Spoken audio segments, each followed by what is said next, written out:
출애굽기 17장의 시작은 다시 물에 대한 갈급함으로 시작하고 있습니다.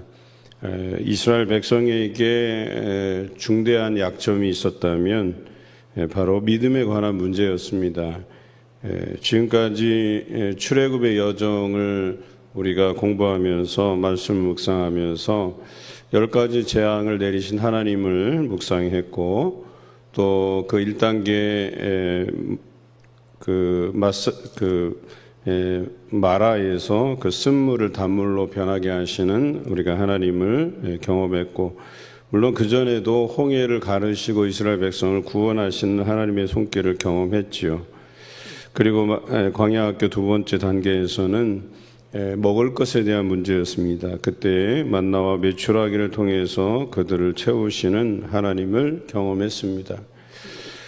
이 정도면 우리 상식적으로 이 정도 하나님께서 역사하셨으면, 이렇게 큰 기적을 그들에게 보이셨으면 믿음으로 기다릴 만한데, 이때도 하나님께서 우리를 인도해 주시리라는 그런 믿음으로 살아야 될 터인데 참 믿음 없음을 보게 됩니다. 그래서 다시 원망하고 불평하고, 오늘 성경에는 그것을 다투어라고 돼 있어요.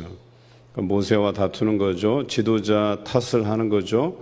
왜 여기까지 와서 우리를 죽게 만드느냐. 우리 가족들도 그렇고 자녀들도 그렇고 우리 가축들도 여기까지 와서 목말라 죽게 만드느냐라고 이야기하는 거죠. 이들의 막말은 뭐 예나 지금이나 똑같아요. 그러니까 애굽에 무덤 쓸 곳이 없어갖고 우리를 여기까지 인도해서 여기다가 무덤을 쓰게 만드느냐, 이렇게 얘기한 것과 똑같아요. 그러니까 여기까지 와서 우리 가족, 내 자녀들까지 해서 가축들까지 다 목말라 죽게 하겠느냐, 이렇게 지도자와 다투는 모습을 보게 돼요. 그들은 17절에 나와 있는 것처럼 여호와를 시험하여 이르기를, 여호와께서 우리 중에 계신가 안 계신가를 이렇게 테스트하는 거죠. 그러니까 결과적으로 이 불평과 원망은 믿음 없음에서 나온 것이고, 또 이것은 하나님 계신가 안 계신가를 시험하는, 우리 뭐 지도자를 시험하는 게 아니라 하나님을 시험하는 행위가 되는 거죠. 참 이상하지 않아요? 이것을 역지사지로 해보면 참 우리가 하나님의 입장이라고 보면, 그 백성들이 이렇게까지 하나님께서 계획하시고 인도하시는데 거기다 대고 이렇게 계획성 없이 우리를 여기까지 이끌었느냐 하고 대드는 것과 무엇이 다르겠어요.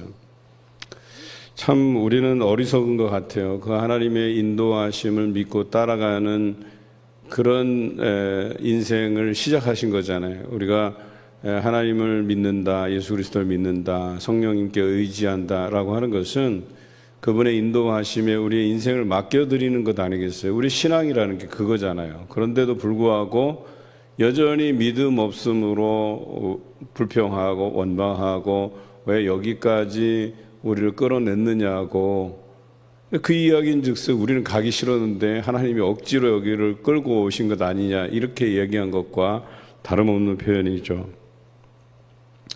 자, 이렇게 믿음 없는 이들을 향해서도 모세가 하나님께 부르짖습니다.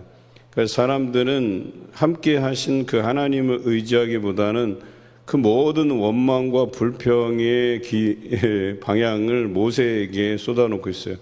모세에게 쏟아놓지만 결과적으로는 뭐예요? 그 원망이 누구에게 가는 거예요? 하나님께 가는 거예요. 자, 그런데 모세는 특이하게도 하나님 앞에 항상 엎드러져요. 그래서 하나님 앞에 여쭙는 거죠. 그런데 우리가 이제 뒤에서 언급하겠지만 모세도 실수할 때가 있다는 거예요. 모세도 하나님께서 명하신 대로 하지 않았던 사건 딱 하나 때문에 결과적으로 가나안 땅에 들어가지 못하게 되는 그런 실수를 범하게 되죠. 그런데 그래도 그것까지, 거기에 이르기 전까지의 모세의 모습, 또 그런 뼈아픈 실수로 인해서 자신은 가나안에 들어가지 못하지만 너희는 가나안에 들어가서 하나님의 말씀을 꼭 지켜라. 순종하면 복이 될 것이지만 불순종하면 그게 저주가 될 것이라고 신명기 11장에 기록해서 그들이 가나안 땅에 들어가기 직전에 신명기를 지어서 그들에게 교훈을 하죠. 그러니까 그 신명기라는 게 만나 학교 졸업식이에요. 이제 광야 학교가 다 졸업이 된 거예요. 이제 너희는 약속의 땅으로 들어가는 거예요. 그러면서 그 졸업식에 그 민족을 지도하고 이끌었던 모세가 한마디 훈화 말씀을 남긴 거예요. 근데 그 말씀의 핵심이 말씀을 지키면 복이 될 것이고 순종하지 않으면 저주가 될 것이라고 이야기한 것이었거든요. 피토하는 심정으로 이야기한 거예요. 그러니까 얼마나 그가 그 첫 실수가 뼈 엎었는지를 이야기하는 거죠. 그럼에도 불구하고 이 백성들에게는 수시로 기회를 줘요. 한 번이 아니에요. 그냥 계속해서 불평하고 원망하고 불평하고 원망하고 우리가 참 지겹도록 이 말씀을 묵상해야 돼요. 지금 뒷부분에 아직도 백성의 원망과 불평은 아직도 많이 남아있어요. 그런데 중요한 것은 모세가 뼈저리게 경험한 것처럼 그들은 세렛강을 건너가기 전에 다 정리돼요. 하나님께서 싹 다 정리시키세요. 그러니까 그 입에서 불평과 원망, 그런 삶의 태도로는 하나님께서 약속하신 것을 누릴 수 없다. 딱 정리해 가시는 거죠. 그래도 그때까지는 하나님께서 기회를 주시는 거예요. 그들에게 계속해서 기회를 주시죠. 모세가 여호와께 부르짖었을 때에 이렇게 부르짖습니다. 이 사태가 시간이 조금 더 흐르면 백성들이 돌을 집어다가 나를 던질 판입니다 라고까지 고백해요. 굉장히 험악한 분위기가 형성이 된 거예요. 자, 그런데 여호와께서 모세에게 이르시되 이스라엘 장로들을 데리고 호렙 앞에 서라 그랬어요.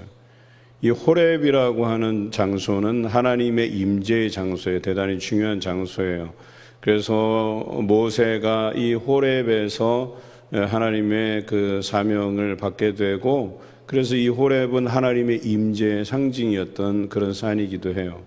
그런데 중요한 것은 그 앞에 서라 그랬는데 거기 보면 이렇게 되어 있어요. 내가 호렙산에 있는 그 반석 위 거기서 내 앞에 서리니 그랬어요. 하나님이 서 계신다 그랬어요. 그러니까 이 모든 일의 중심이 하나님이신 것을 드러내시기 위해서 자기가 서시겠다는 거예요. 그리고 그 하나님이 서신 그 앞에 서라는 거예요. 여러분, 여기서 중요한 것은 말씀에 순종함으로 반석을 쳤다, 이 행위가 중요한 게 아니에요. 제일 먼저 중요한 것은 하나님 앞에 서는 행위라는 거예요. 이게 너무나도 중요했다는 거예요. 그냥 하나님께서 말씀대로 이렇게 너희가 행할 것을 주장한 것이 아니고 친히 앞에 서신 거예요. 그래서 모세로 하여금 담대하게 그 일을 행할 수 있도록 하셨다. 이게 중요한 거죠. 여러분들도 삶에서 진정한 용기를 가지시려면, 담대함을 가지시려면 하나님 앞에 서는 것이 중요한 거예요. 그런데 하나님께서 어디 계신지도 모르겠고 정말 나에게 정말 말씀하시는 건지 우리를 인도해 가시는 건지 계신지 안 계신지, 이런 태도는 여기 지금 나오는 이스라엘의 태도예요. 그냥 그저 매일같이 시험만 하는 거예요. 우리의 기도도 마찬가지예요. 하나님 앞에 서서 응답해 주실 것을 믿고 가는 거지, 그런데 그렇지 아니하고 하나님 계시면 응답해 주시고 안 계시면 나 기도 안 할랍니다. 이렇게 이야기하면 이게 믿음 없는 태도라고 이야기하는 거예요. 그런데 하나님 앞에 서게 만들고 반석을 치라고 해요. 그리고 그 반석을 깨고 물들이 터져 나올 것을 이야기해요. 상식적으로 볼 때 지팡이로 바위를 때리면 지팡이가 부서져야 되는데 바위에서 물이 콸콸 터져 나오는 거죠. 그러니까 우리 상식을 뛰어넘는 우리 하나님이세요. 우리들은 이 비상식적인 상황들을 믿음으로 받아들여야 될 상황인데 우리는 상식 안에 갇혀 있어요. 그래서 요즘 교회들이 왜 폭발적으로 성장하지 못하느냐? 상식 안에 갇혀 있기 때문에 그래요. 하나님의 능력에 대한 의심 때문에 그래요. 그러니까 우리의 상식선 안에서 모든 걸 해결하려고 하기 때문에 성령이 제한 없이 역사하지 못하는 것이죠. 그러나 우리의 마음을 열면, 미래에 대한 확신을 가지면 약속의 땅이 보이는 것이고 우리 안에 성령이 복물처럼 터져 나와서 성령으로 충만해지고 교회가 성령의 전인 것, 거룩한 성령의 전인 것을 알아서 그 안에서 모든 것이 굴복되어지고 상식을 뛰어넘고, 그래서 하나님이 역사하시고 제한 없이 각 사람의 마음에 감동을 주시는 일들이 일어난다라고 하는 거죠. 그러나 이것에 반대되는 것이 상식이고 또 우리 안에 있는 믿음 없음이라고 하는 거죠. 그런데 이것을 어떻게 행하셨느냐? 그래서 물이 나오리니 백성이 마시리라 여기까지 돼 있고, 모세가 이스라엘 장로들의 목전에서 그대로 행하니라 그랬어요. 이스라엘 장로들은 누구예요? 소식을 전파하는 사람들이에요. 이 백성들 중에 장로들만큼 이 파워가 있는 사람이 없어요. 이 사람들의 한마디 한마디가 백성들의 생각들을 좌우해요. 그러니까 결과적으로 이스라엘 장로들을 끌어다가 그 목전에서 이 일을 행하신 이유가 있는 거예요. 다시 말해서 하나님의 역사하심을 보라는 거예요. 그리고 본 것을 백성들에게 널리 이야기하라는 것이죠. 그런데 놀랍게도 그곳에서 물이 나고 충분한 마실 거리가 되었다라고 하는 것이죠. 이 곳의 이름을 마사 무리바, 그래서 다투었다, 그러니까 원망했다. 그러니까 너희가 이렇게 역사하시는 하나님의 예비하심을 두고도 너희는 다투었다. 그러니까 너희가 그 다툰 기억들을 역사에 남기라는 거예요. 이게 대단히 중요한 거예요. 우리는 잘못된 결정을 할 수 있고, 잘못된 판단으로 인해서 교회를 어지럽게 할 수도 있고, 또 나 하나 고집 부린다고 해서 많은 사람들에게 상처 주고 할 수 있다는 거예요. 그러나 돌이킬 수 있는 것은 우리가 그 잘못된 것들을 행하였기 때문에 이러한 일들을 맡게 되었다는 역사적 교훈은 남겨두어야 된다는 거예요. 이게 대단히 중요한 거예요. 그래서 다음에라도 그 후세대라도 이런 교훈을 통해서 우리가 원망하기보다 하나님 앞에 지혜를 구하고 하나님의 인도하심에 맡겨두는 영적인 안목들을 갖게 하는 것이 중요했다라고 하는 것이죠. 여러분, 여기서 생수가 난 것은 예수 그리스도를 상징해요. 예수님께서 요한복음 4장에 의하면 사마리아 수가성에서 한 여인을 만나게 돼요. 여러 남편들이 바뀌었던, 그래서 그런 사람들로 인해서 상처받은 사람이에요. 그래서 어때요? 낮에는 이들이 덥기 때문에 활동을 안 하고 주로 저녁 때 새벽에 와서 물을 길러야 되는데, 이 여인은 오후 낮 동안에 와요. 사람들의 눈을 피하기 위해서. 그 상처 입은 영혼을 위해서 예수님께서 뭐라 하셔요? 너가 지금은 이런 물을 원하지만 나에게 영원한 생수가 흘러난다, 이렇게 말씀하시잖아요. 나에게 와서 그 생수를 구하라 말씀하시잖아요. 오늘 이 광야에는 물을 얻을 수 없는 거예요. 그러나 이 물을 있게 하신 분은 하나님이시죠. 그리고 이 하나님께로부터 영생하는 물이 흘러나는 것이죠. 그러니까 이 물 때문에 살겠다가 아니라 이 광야에서는 하나님 때문에 우리가 산다라고 하는 이것을 기억해야 되는 거예요. 여러분, 우리 신앙이라는 게 어디까지 가야 되는 줄 아세요? 광야에서 물이 나지 않아서 죽게 되더라도 하나님께 향해 있어야 되는 거예요.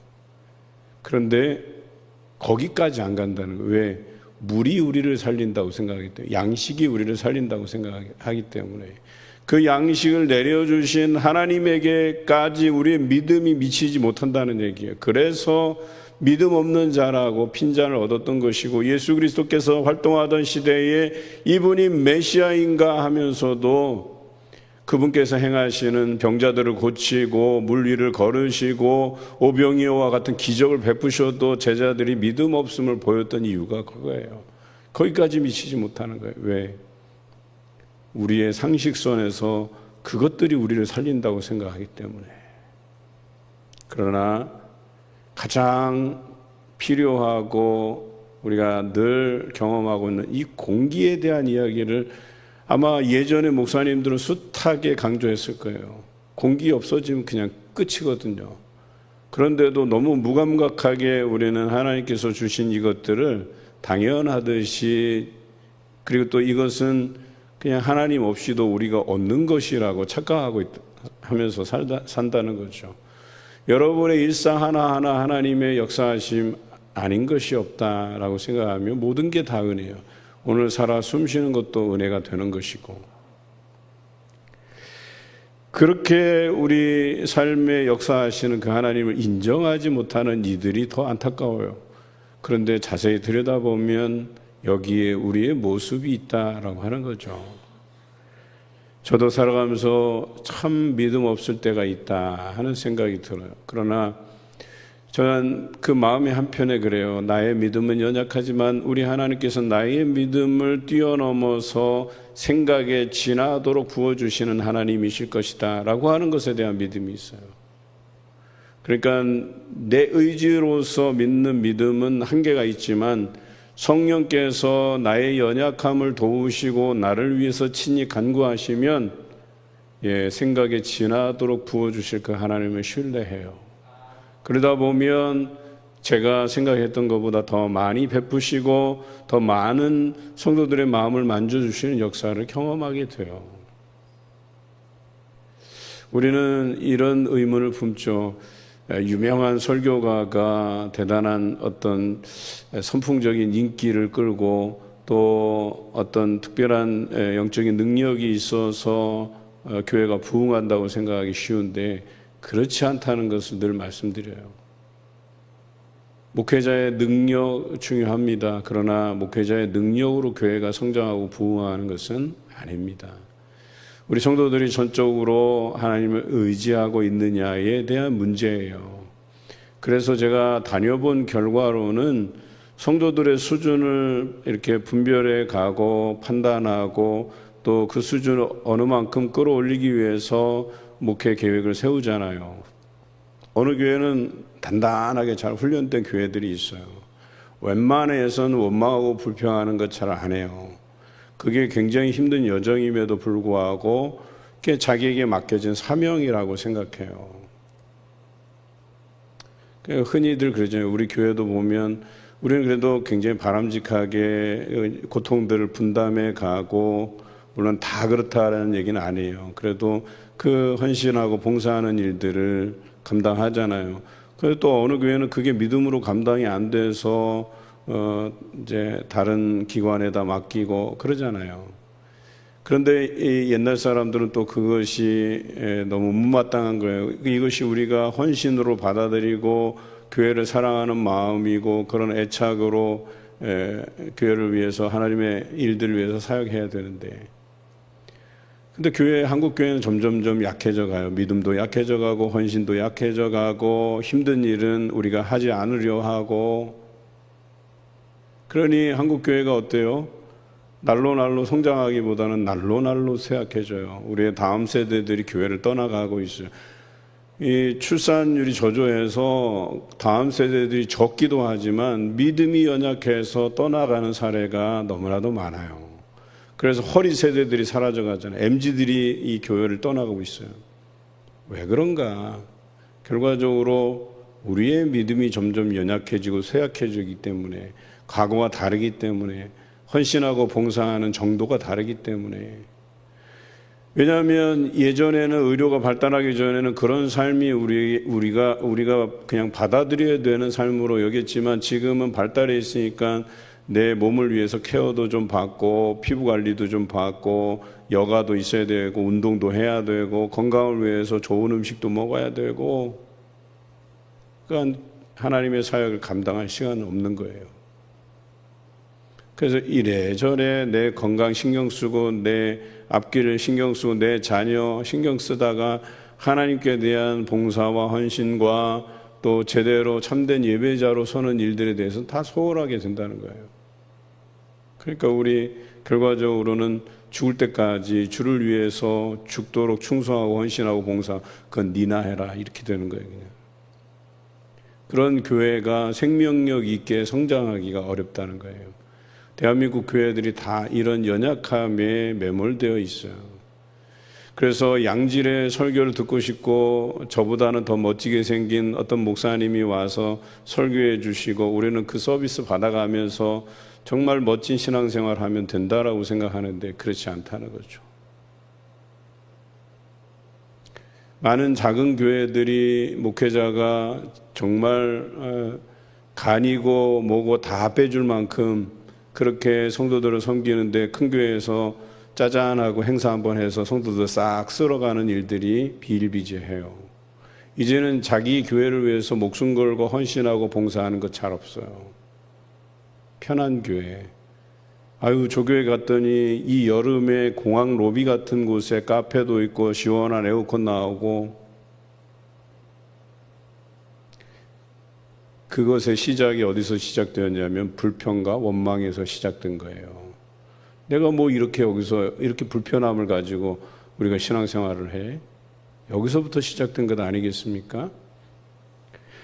이 여름에도 다음 세대들을 위해서 기도하고 발벗고 나서고, 내가 경제적으로 어려운 상황에서도 다음 세대를 위해서 기꺼이 물질들을 헌신하고 하는 것들이 하나님 계심을 우리가 인정하는 행위가 아니고 무엇이겠냐라고 하는 거예요. 이제 더 이상 남의 자식들 그렇게 훈련시키고 하는 것에 대해서 교사들의 그 눈물 어린 기도와 헌신은 아랑곳하지 않고, 나는 내 자식, 내 손자, 손녀만 챙길란다, 나는 내가 먹고 마시는 것에 신경 쓸란다 하는 것이 얼마나 이기적이냐라고 하는 거예요. 지난 수요일 날 예배 마치고 어느 교사가 와서, 목사님, 월요일 날 중고등부가 수련회 시작하는데 저희도 그 주에 시작해요. 그래서 제가 아차 했어요. 그렇구나. 유소년부하고 유아유치부도 그 주 말에 금요일 토요일 이때 시작을 해요. 그렇구나, 내가 실수했구나. 그래요. 그러니까 이분들의 그 이야기는 뭐예요? 목사님 입을 통해서 성도들에게 전달되는 것을 통해서 뭐라도 좀 후원을 받고 싶고, 그러면 그 여름에 우리 아이들 더위에 지치지 않게 충분히 간식도 좋은 간식으로 먹일 수 있고, 프로그램 준비하는 데 있어서도 좀 더 넉넉하게 좀 양질의 프로그램을 만들 수 있겠다 하는 그런 기대들이 거기에 섞여 있는 거예요. 여러분, 이분들이, 이 교사들이 자신의 그 휴가들, 아까운 시간들 쪼개서 아이들 지도하겠다는 거잖아요. 그런데 우리는 나만 살겠다고, 나만 좋으면 되지, 나만 편하면 되지 하는 생각으로 아마 계시리라고는 생각 안 해요. 우리 같이 가야 되는 길이고, 오늘 우리 앞에는 여호와께서 계심을 인정하고 믿고 가야 된다는 거예요. 그럴 때에 우리 안에 교회를 위한, 하나님의 사역을 위한 헌신이 있고 협력이 있고, 또 우리가 손해보더라도 거기에 기꺼이 우리가 나서게 되는 것 아니겠어요? 아마 그런 생각들을 가진 교회와 성도들이 있다면 대한민국 교회는 희망이 있어요. 그러나 여전히 이기적인 나주의, 나우선주의로 빠지면 우리는 미래가 없다라고 하는 거죠. 이런 미래가 있는 교회를 위해서 오늘도 헌신해 가시기를 주님의 이름으로 기원합니다.